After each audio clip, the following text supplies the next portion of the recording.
Pagi Ibu dosen, suster, dan teman-teman sekalian. Perkenalkan, saya Gabriel Agustin Semenulang dengan NIM 03-2022-015. Baik, di sini saya akan menjelaskan anatomi fisiologi organ reproduksi pria dan wanita. Anatomi yang pertama, organ reproduksi pria. Organ reproduksi pria dibagi menjadi dua, yaitu organ reproduksi bagian luar dan organ reproduksi bagian dalam. 1. Organ reproduksi bagian luar terdiri dari penis, skrotum. Organ reproduksi bagian dalam terdiri dari testis, epididymis, vas deferens, vesicula seminalis, kelenjar prostat, uretra, kelenjar bulbotralis, atau glandula Cowper.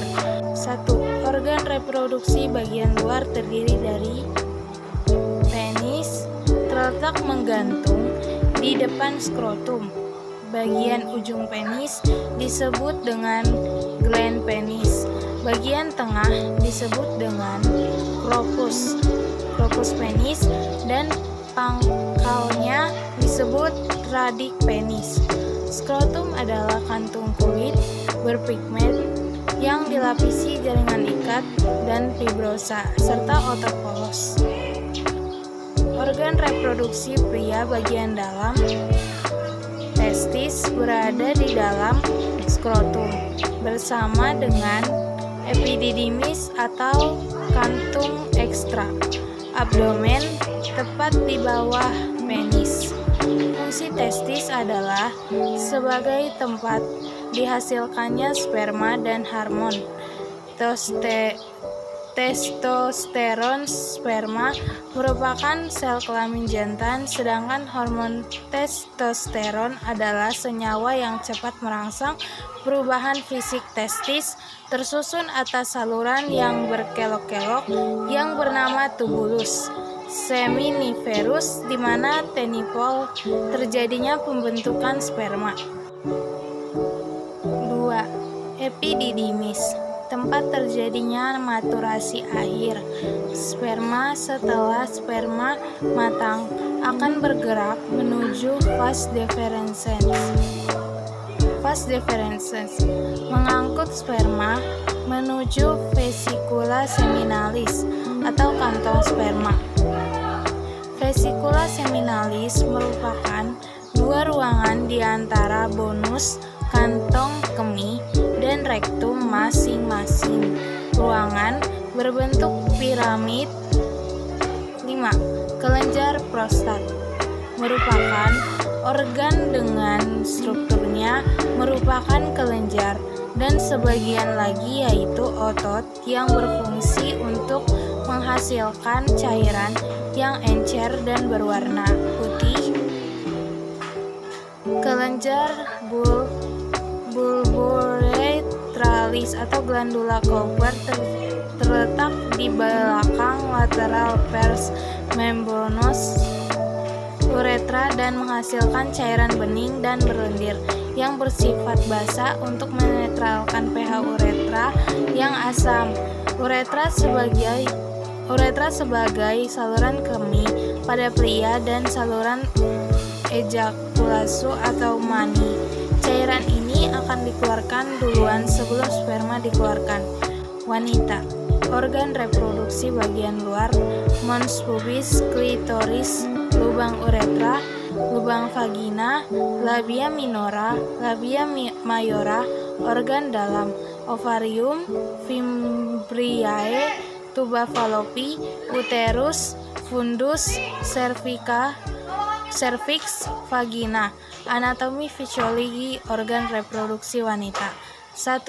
Organ reproduksi bagian luar: mons pubis terletak di bagian atas, tepat di atas tulang kemaluan. Mons pubis terdiri dari jaringan lunak yang bentuknya agak menonjol. Di bagian ini rambut kemal dan akan tumbuh yang berfungsi untuk mengurangi gesekan ketika melakukan hubungan intim. Klitoris bentuknya kecil, seukuran kacang. Di bagian ini terdapat banyak jaringan saraf yang sangat peka terhadap rangsang. Lubang uretra. Lubang ini fungsinya untuk tempat keluarnya urin. Lubang uretra berada tepat di bawah klitoris. Selanjutnya lubang vagina berada di bawah lubang uretra. Fungsinya, lubang ini menuju rahim untuk melahirkan keluarnya darah, menstruasi, dan kopulas. Labia minora memiliki membran yang tipis dan tidak memiliki rambut dan lemak, tetapi memiliki kelenjar minyak. Labia mayora memiliki bentuk yang lebih tebal. Pada labia ini dapat ditumbuhi rambut, mengandung jaringan lemak dan kelenjar keringat. 2. Organ reproduksi bagian dalam. 1. Ovarium berbentuk bulat atau oval. Ovarium ditambat oleh otot sehingga dapat menempel di sisi luar uterus. Isi dari ovarium adalah folikel-folikel yang akan menjadi ovum, berfungsi memproduksi sel telur dan penyekresi hormon estrogen dan progesteron, berjumlah sepasang. Fimbriae, yaitu rumbai-rumbai sepati tangan, posisinya corong ke ovarium untuk menerima sel telur ketika diokalusikan oleh ovarium. Setelah itu sel telur akan dialirkan ke tuba falopi. Tuba falopi mengalirkan sel telur menuju uterus.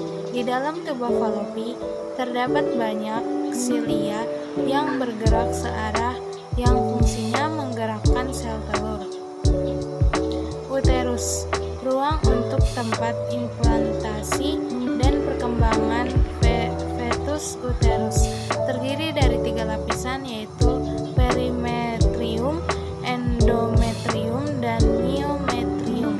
Fundus bagian atas dari uterus. Dinding uterus terdiri dari 3 lapisan. Serviks.